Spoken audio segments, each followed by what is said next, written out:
कार्यक्रम के पुण्यार्जक परिवार है Shri Parasnath re rolling mills limited, Durgapur 1, Bardhaman, Paschim Bangal. Amita Jain, wife of Anil Kumar Jain. Sangeeta Jain, wife of Vipin Kumar Jain. Rishabh Jain, Shubham Jain, Alka Jain, Srishti Jain एवं समस्त जैन परिवार, दिल्ली। स्वाध्याय महिला मंडल बड़ा मंदिर एवं महिला मंडल मंदिर जी, मुशर्रफन, जयपुर। प्रकाश पद्मन्ना मुगड़ी, शैला प्रकाश, अनूप प्रकाश, प्रांजल जतिन मेहता, केवल जतिन मेहता, यशवंत नगर, कोल्हापुर, महाराष्ट्र। डॉक्टर निर्मला कोठारी एवं कल्याण मित्र स्वाध्याय ग्रुप, पुणे। श्री सुभाष जैन, श्रीमती सरोज जैन, श्रीमती रेणु जैन, श्रीमती अंजलि जैन, श्रीमती आरती जैन, सानवी, वर्धन, आरव, कुवम, सोनीपत, हरियाणा। श्रीमती श्रीमान एवं पुत्री की ओर से गुप्तदान।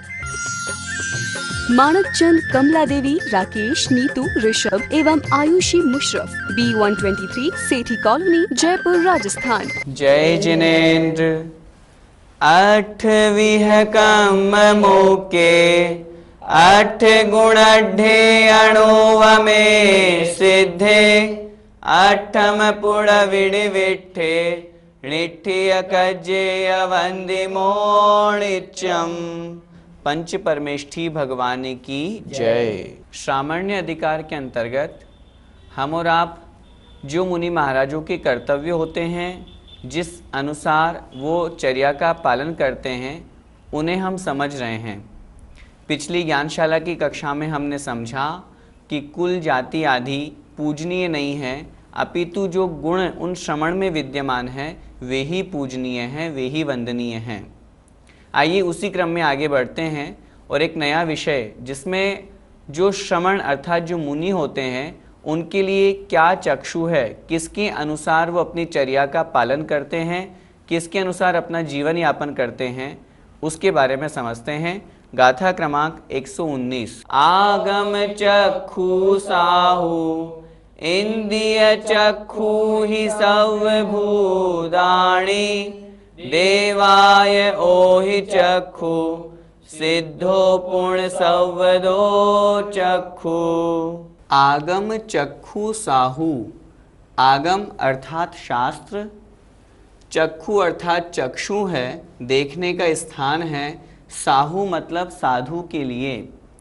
साधु के लिए आगम ही चक्षु है। साधु मुनि महाराज आगम को जानते हैं और फिर उस अनुसार अपनी चर्या का पालन करते हैं।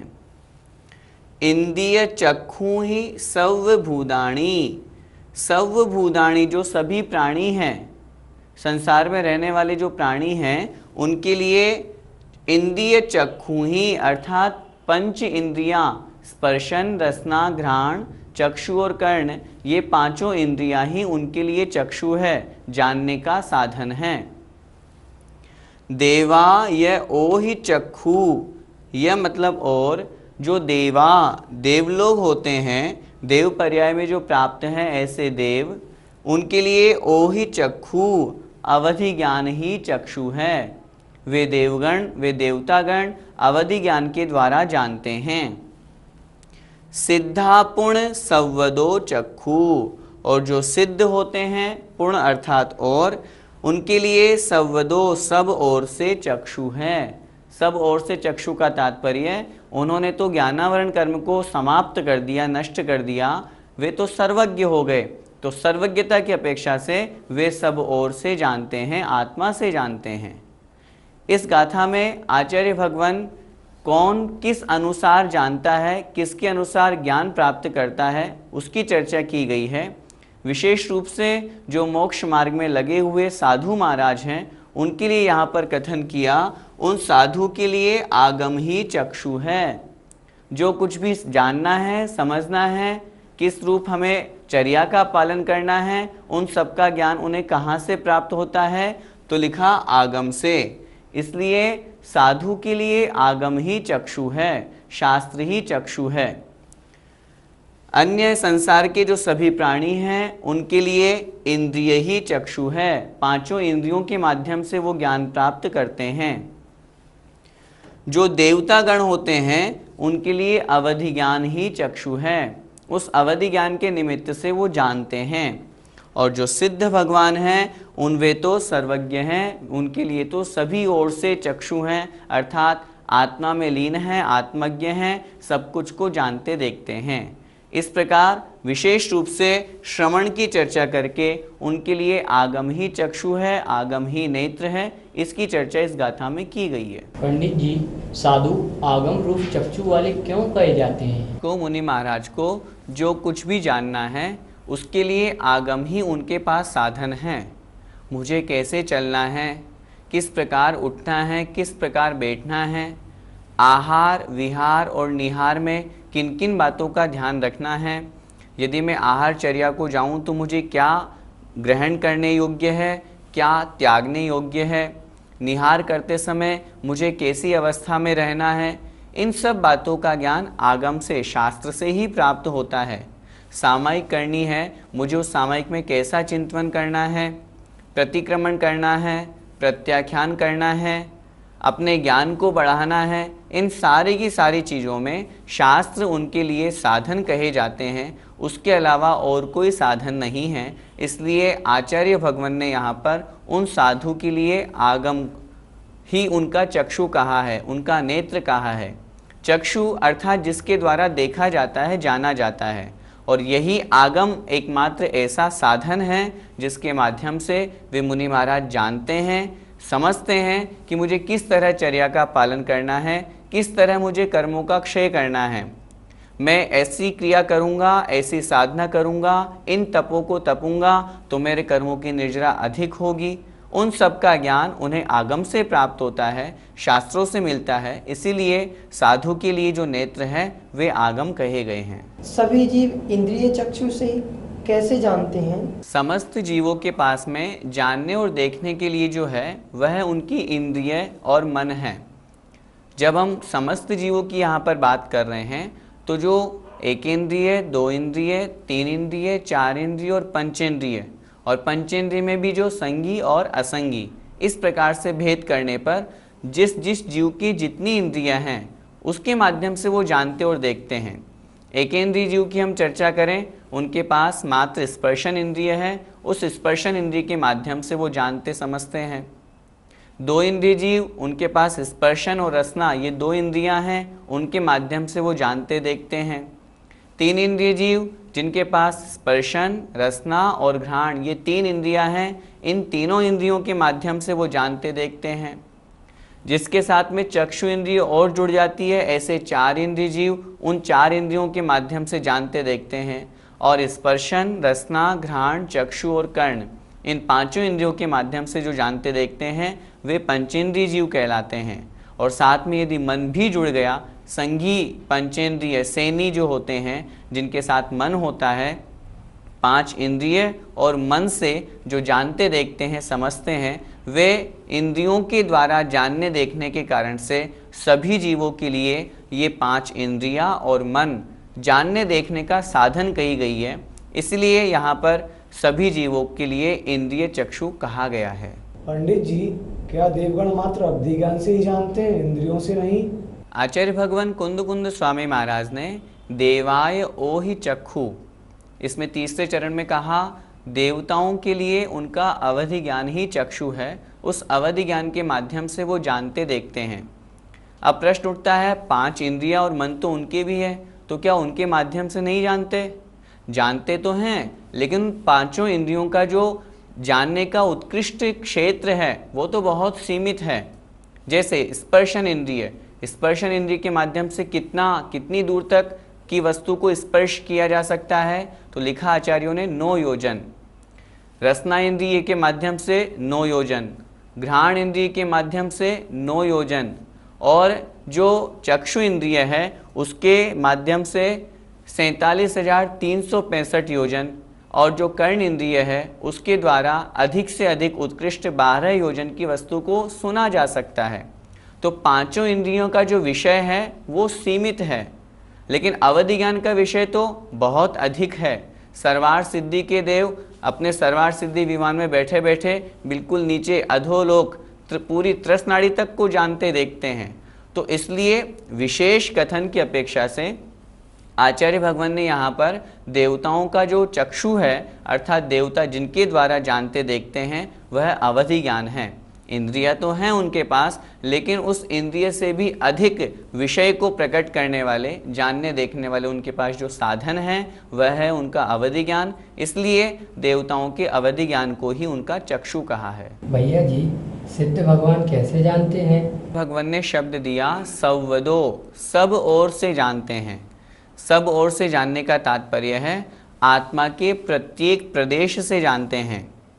सिद्ध अवस्था को जो प्राप्त हो चुके हैं, समस्त कर्मों का जिन्होंने क्षय कर दिया है, जो सर्वज्ञ हो गए हैं, जो सब कुछ को जानने देखने वाले हैं, ऐसे वे सिद्ध भगवान सब ओर से अर्थात आत्मा के प्रत्येक प्रदेश से, असंख्यात प्रदेशी जो जीव आत्मा वहाँ पर शुद्ध अवस्था में विराजमान है, ऐसे वे सिद्ध भगवान किसी अन्य दूसरा साधन उनके पास में नहीं है, अपितु आत्मा से ही वो जानते हैं। वे आत्मा में लीन हैं, इसलिए आचार्यों ने उन्हें आत्मज्ञ कहा।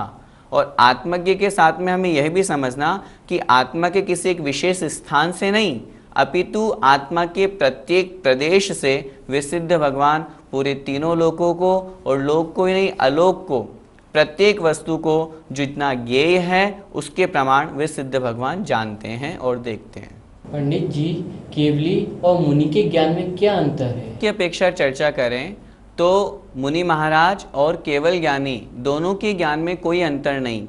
कौन से मुनि महाराज? श्रुत ज्ञानी, जो समस्त श्रुत ज्ञान के ज्ञाता हैं, ऐसे मुनि महाराज सब कुछ जान रहे देख रहे हैं।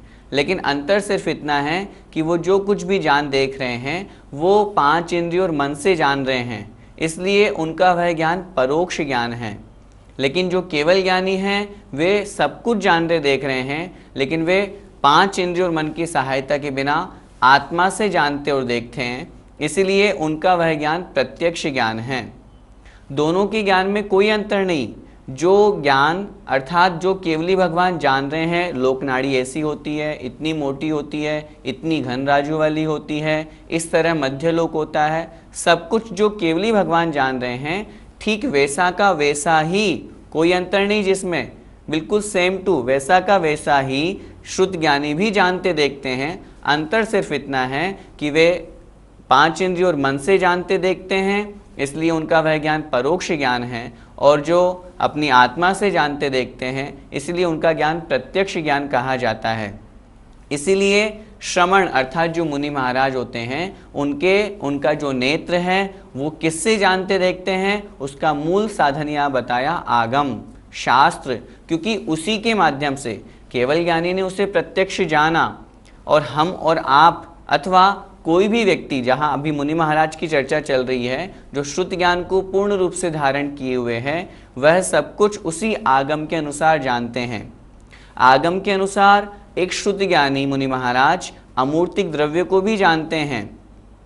हमें 5 इंद्रियों और मन से मूर्तिक वस्तु ही दिखाई देती है, अमूर्तिक कैसे दिखाई देगी? जब इस प्रश्न का उत्तर हम खोजते हैं तो मालूम पड़ता है शास्त्रों में जिस तरह बताया गया, धर्म द्रव्य, अधर्म द्रव्य, आकाश द्रव्य, काल द्रव्य, इस तरह का होता है।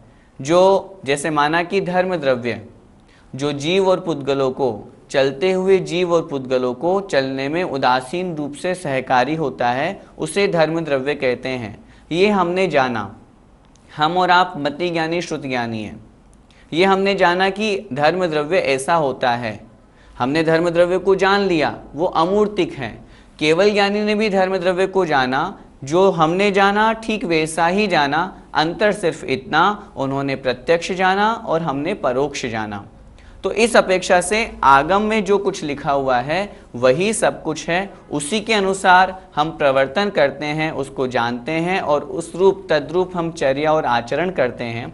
इसलिए मुनि महाराज के लिए सबसे बड़ा नेत्र, सबसे बड़ा साधन आगम ही कहा गया है। उसी को जान करके वे उसी अनुसार चर्या करते हैं। केवल ज्ञान और श्रुत ज्ञान, इन दोनों में जो जाना जाता है, उन दोनों में इतनी विशेषता है कि सर्वद्रव्य पर्यायेषु केवलस्य, जो केवल ज्ञानी होते हैं वे समस्त द्रव्यों को जानते हैं और उनकी अनंत पर्यायों को जानते हैं।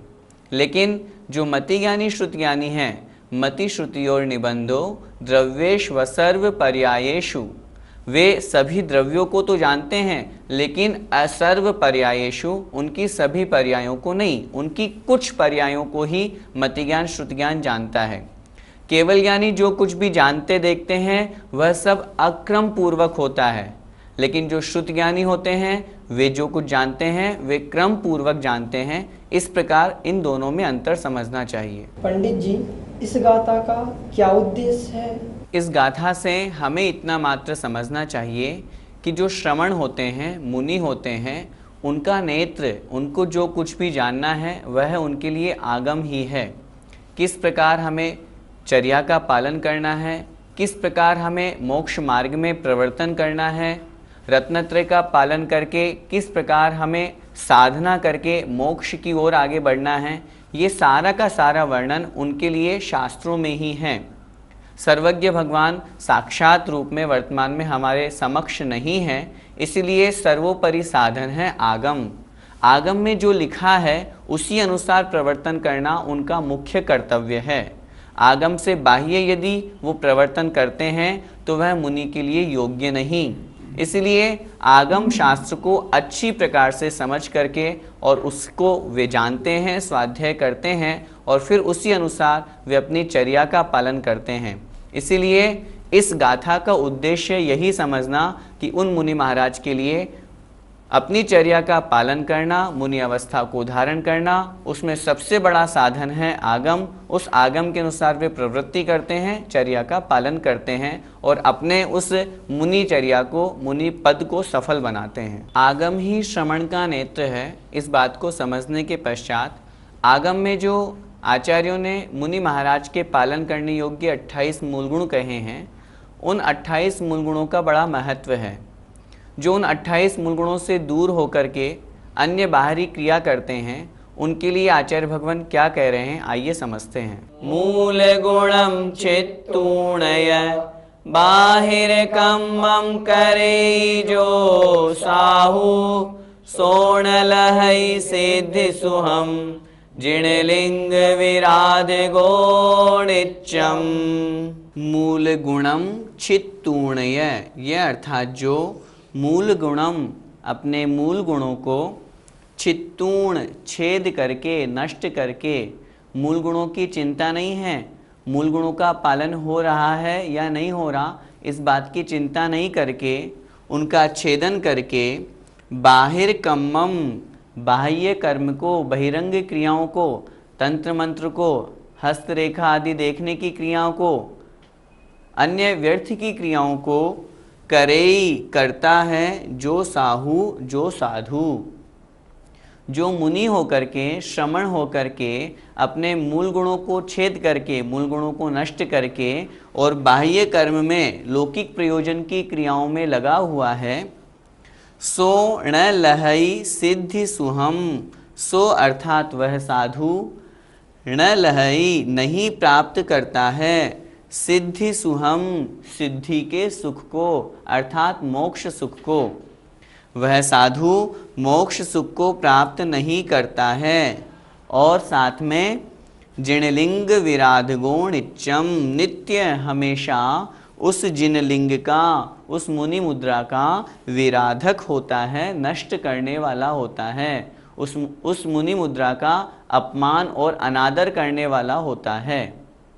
यहाँ कथन कर रहे हैं उन साधु के लिए, उन श्रमण के लिए जो दिगंबर वेश धारण करके, पिच्छी कमंडल धारण करके, जिन्होंने 28 मूल गुणों को पालन करने का संकल्प तो कर लिया, लेकिन उन 28 मूल गुणों की तरफ जिनका ध्यान नहीं है, लौकिक प्रयोजन में जिनका ध्यान चला गया, मूल गुणों की चिंता नहीं है, अन्य व्यर्थ की क्रियाओं में, गंडा ताबीज में जो लग गए, तंत्र मंत्र देने में जो लग गए, अन्य नवग्रह आदि विधान कराने में लग गए, लोगों के काल सर्प योग दूर करने में लग गए, ऐसे अनेक प्रकार की बाह्य क्रियाओं में जो लगे हुए हैं, वे साधु मोक्ष सुख को प्राप्त नहीं करते, क्योंकि उन्होंने जो वेश धारण किया है, मुनि मुद्रा धारण की है, उसकी उन्होंने विराधना कर दी।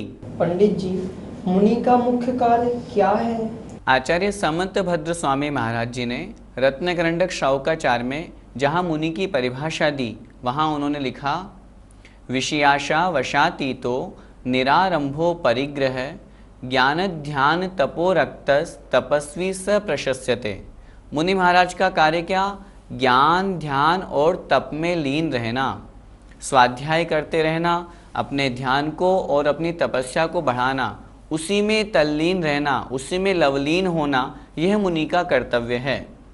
आचार्य भगवान कुंद कुंद स्वामी महाराज ने तो प्रवचन सारजी में स्पष्ट कह दिया, लौकिक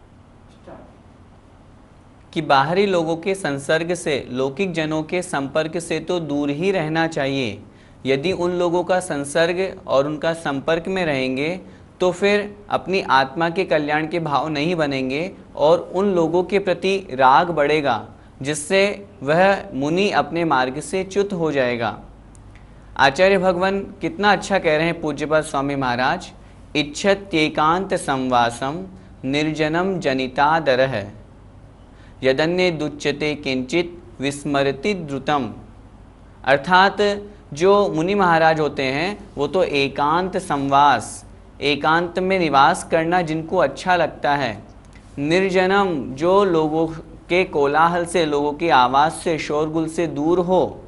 यदि उन्हें कुछ बोलने की भी आवश्यकता पड़े तो कुछ बोलते हैं और बोल करके तुरंत भूल जाते हैं। यदि उसको याद रखेंगे तो फिर उसमें संकल्प विकल्प होंगे जिससे वे अपने मूल गुणों का पालन नहीं कर पाएंगे। इसलिए मुनि का सबसे पहला कर्तव्य है वे अपने 28 मूल गुणों को पालन करने की तरफ ध्यान दें, जिनका उन्होंने संकल्प लिया है, नियम लिया है कि मैं आजीवन इन 28 मूल गुणों का पालन करूंगा। आचार्यों ने जो उन पंच व्रतों की जो भावनाएं कही हैं, उन भावनाओं को प्रति समय भाते रहें कि कहीं मेरे अहिंसा व्रत में कोई दोष तो नहीं लग रहा, सत्य व्रत में, अचौर्य व्रत में, ब्रह्मचर्य व्रत में और अपरिग्रह व्रत में कोई दोष तो नहीं लग रहा। जो अत्याचार और अनाचार की चर्चा की गई है उनको पढ़ें, उनको ध्यान में रखें कि यदि मैं इस तरह की क्रिया करूँगा तो मेरे व्रत में अत्याचार लग जाएगा, दोष लग जाएगा। तो इस अपेक्षा से मुनि महाराज का प्रथम कर्तव्य यही है, ज्ञान ध्यान तप में लीन रहें, 28 मूल गुणों का पालन करें, व्यर्थ में लौकिक जन संपर्क से दूर रहें। आचार्य श्री के संग में एक मुनि महाराज थे, मुनि श्री धीर सागर जी महाराज, जिनकी गुना में समाधि हुई। उनकी क्या चर्या थी, जब भी आचार्य श्री के संग में जब वो रहे और जब समय सागर जी महाराज जी के साथ में रहे, तब भी वे हमेशा अपने आप में ही मस्त रहते, अपनी आत्मा की तरफ ही उनकी प्रवृत्ति रहती। लोगों से कोई चर्चा नहीं, कोई बातचीत नहीं, बस जब जाओ तब या तो स्वाध्याय करते हुए मिलेंगे या फिर ध्यान करते हुए मिलेंगे।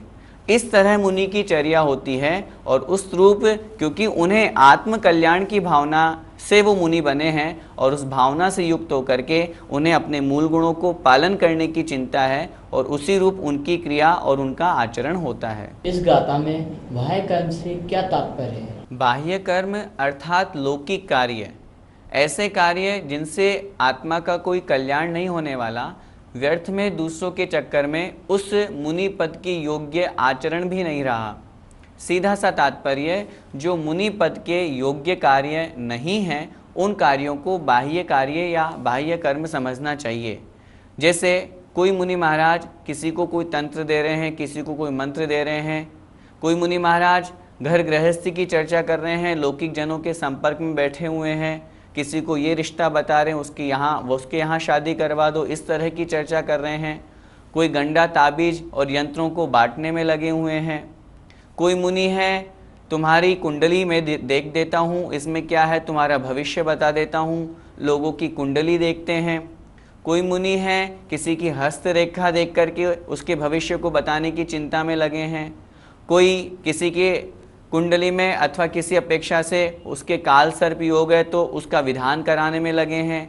कोई नवग्रह विधान कराने में लगे हुए हैं। कोई खड़े होकर के अपने नाम से अपना मठ और आश्रम बनवाने में लगे हुए हैं। ये सारे के सारे जितने भी कर्म हैं, जितनी भी क्रियाएं हैं, जितने भी कार्य हैं, ये सब बाह्य कर्म हैं। इनसे मुनि का आत्म कल्याण नहीं होने वाला, बल्कि वे अपने उस पद से च्युत ही होते हैं, छूटते ही हैं, क्योंकि उन्होंने उसमें अपने मूल गुणों का कोई ख्याल नहीं रखा। मूल गुणों से वे छूट गए, 28 मूल गुणों का उनका पालन नहीं हो रहा है, इसलिए वे मुनि नहीं, और मुनि नहीं तो फिर मुनि पद के योग्य उनकी वंदना और नमस्कार भी नहीं, और वे मुनि फिर उस शुद्ध अवस्था को, सिद्ध अवस्था को प्राप्त भी नहीं कर सकते। जय जिनेंद्र। इस कार्यक्रम के पुण्यार्जक परिवार हैं Shri Parasnath re rolling mills limited, Durgapur 1, Bardhaman, Paschim Bangal. Amita Jain, wife of Anil Kumar Jain. Sangeeta Jain, wife of Vipin Kumar Jain. Rishabh Jain, Shubham Jain, Alka Jain, Srishti Jain एवं समस्त जैन परिवार, दिल्ली। स्वाध्याय महिला मंडल बड़ा मंदिर एवं महिला मंडल मंदिर जी, मुशर्रफन, जयपुर। प्रकाश पद्मन्ना मुगड़ी, शैला प्रकाश, अनूप प्रकाश, प्रांजल जतिन मेहता, केवल जतिन मेहता, यशवंत नगर, कोल्हापुर, महाराष्ट्र। डॉक्टर निर्मला कोठारी एवं कल्याण मित्र स्वाध्याय ग्रुप, पुणे। श्री सुभाष जैन, श्रीमती सरोज जैन, श्रीमती रेणु जैन, श्रीमती अंजलि जैन, श्रीमती आरती जैन, सानवी, वर्धन, आरव, कुवम, सोनीपत, हरियाणा। श्रीमती श्रीमान एवं पुत्री की ओर से गुप्तदान। मानक चंद, कमला देवी, राकेश, नीतू, ऋषभ एवं आयुषी मुशरफ, B123, सेठी कॉलोनी, जयपुर, राजस्थान।